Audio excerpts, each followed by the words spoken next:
Okay. Hello, everyone. Welcome back to today's video. Today, actually, I can't even start like that. Hello, everyone. Welcome back to Carl's Christian Podcast. Today, we are reacting to all United States elections. This is going to show the electoral votes all the way from 1952 to the present.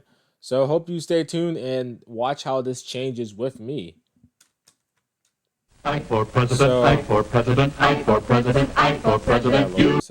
This might be copyright, and I'm going to get the whole video. Okay. So, the Republican was, let me see, was Dwight Eisenhower and A. Stevenson. 442 electoral votes to 89. And you can kind of see, look right here. Look at the states. Look, California was red. All these states that are now blue were all red. And these states over here that were all red in the past, like North Carolina, South Carolina, Georgia, all these states are blue. But you can also see 35 million votes, 27 million votes. I'm not going to pause the video as much because this is a pretty long video. But he won in the landslide.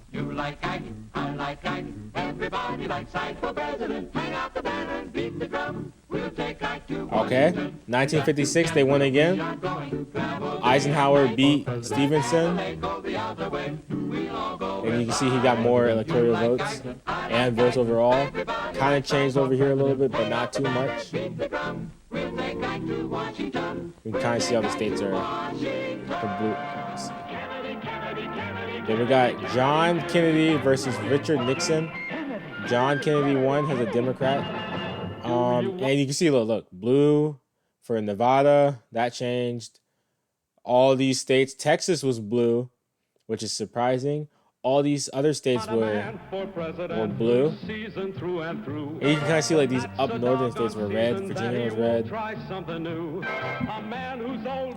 303 to 219. Well, it's up to you, it's up to you, it's strictly up to which you. is interesting. 34, they both got 34 million votes.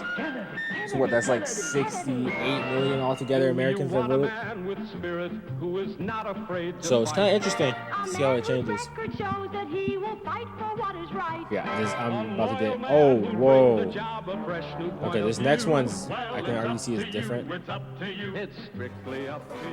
So, 1964, this music is going to get me copyrighted. This music is going to get me copyrighted. I might have to mute that. Okay.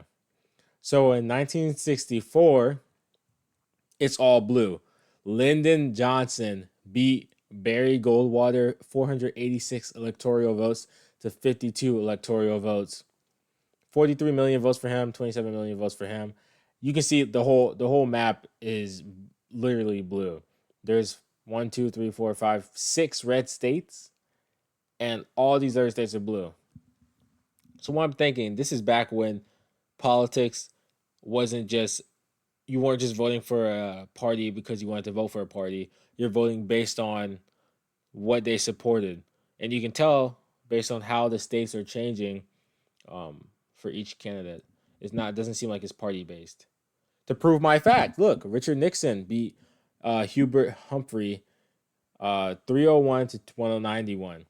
The last one was a Democratic candidate that won. This time it's the Republican candidate. And you can see he took back California, Alaska, Florida. Texas is still Democratic. Or Democrat. Then look, Richard Nixon beats George McGovern in 1972, 520 to 17, which is a big number. Look, one state was blue.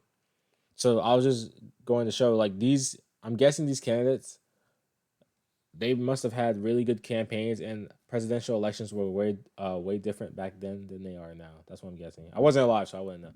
1976. But no, those of you who were alive during these times, comment down below. Can you tell how presidential elections, the candidates were different then than they are now? I know this wasn't too long ago, but like, I don't really know what it was like back then. I say back then, but it's not that long ago. 297 to 241. Jimmy Carter won. Gerald Ford lost. You can also see the states that are blue: Florida, Texas, And it's like the whole west side, which is on the left, is all red. And then it's like the right side's blue. So like now, 2024, it's kind of different. Then Ronald Reagan, he beat Jimmy Carter in a landslide, 489 electoral votes to 49. And look, it's basically red. The only states that are blue are Hawaii and like three other ones. Ronald Reagan beat Walter Mondale, 525 to 13. You can see he he beat him in 49 states except for one. And yeah, 54 million to 37 million. George Bush, 1988, against Michael Dukes. You can see 426 electoral votes to 111 electoral votes. There's only 4, 5, 6 blue states. Then Bill Clinton to George Bush, and Bill Clinton won. You can see how California, the whole left west side, kind of went blue. Texas became red. Florida went back to red. All these other states, like all the states are blue in this one. He won in a landslide, a huge landslide. 1996, Bill Clinton wins again to Bob Dole.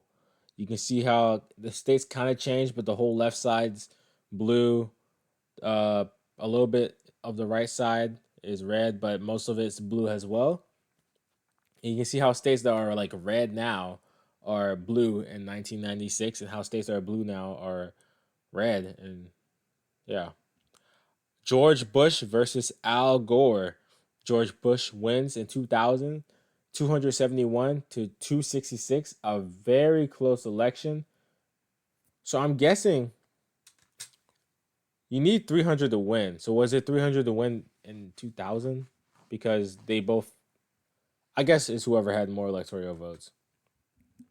But you can see California is blue, but there's a lot of states that are red that aren't usually red, and a lot that are blue that aren't. Actually, no, it seems like it's pretty balanced.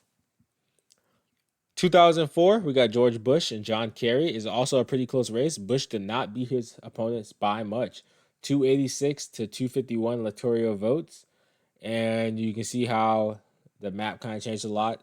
It's mostly red. There's California, Oregon, but let me see. All the northern states, Hawaii. 2008, Barack Obama versus John McCain, 365 to 173. He beat him in a landslide. You can see how Virginia changed to blue. All those northern states are all blue. Florida is blue, which is a surprise. California and the West are all still blue, as you can see in 2008's election between Obama and John McCain. 2012, Barack Obama beats Mitt Romney, 332 to 206. And you can see how the states are. Mitt Romney took a few more states than the last election in 2008 for Obama, but he still won the electoral vote because he had all the states he needed. He had Florida, had California, Nevada, yeah, all the northern states. 2016, Donald Trump versus Hillary Clinton, 304 to 227. This one was kind of close, a little bit, not really. And you can see how the demographics and the way it kind of changed. Some of the northern states are now red. Actually, a lot more were red than what was in 2008 and 2012. And it was 304 to 227 electoral votes. Hillary did get more votes apparently, but it doesn't matter who gets more votes. It's all about that electoral vote counter. And yeah, that was the first female that ran for president. Well, like ran as a actual big candidate for the Democrat Party. I know there's a lot of smaller ones that run. Then in 2020, Joe Biden and Donald Trump. Joe Biden 306 electoral votes, Donald Trump 232. This is the election where it's kind of sketchy because They say 150 plus million Americans voted, but that's kind of weird. But you can see how the map kind of changed. Northern states, Georgia, Pennsylvania, Virginia, all turned blue. The whole west side's blue. Arizona, Nevada, Vermont, not Vermont, um, Oregon, they all went blue. Hawaii, and yeah, you can kind of see how it changes. It's kind of interesting. A lot of the states that were red in the beginning of 1952 all the way to like mid or late 1900s all kind of flip flopped. Same with the red states. Then we have current day 2024, 312 to 226. You can see how the states kind of changed as well. Most of the states are red. Virginia is the only kind of southern state on the right side to be blue. All the north states are the northern states are all blue except for like Pennsylvania. Then you have California, and there's only like about 5 or 6 states that 7, 8, 9. She didn't win that many states, but it's still 4 million votes that separated them. But it's all about the electoral votes, and yeah. So hopefully through this video you kind of saw how it kind of changed from 1952 to 2024. I know it's a different type of video, but I thought it was pretty cool to kind of see the map and how it changed around and the candidates that ran.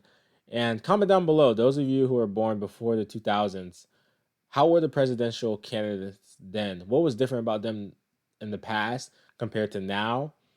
And maybe that will answer the question on why the races were so defined to one side or the other, and they weren't close like how nowadays races are.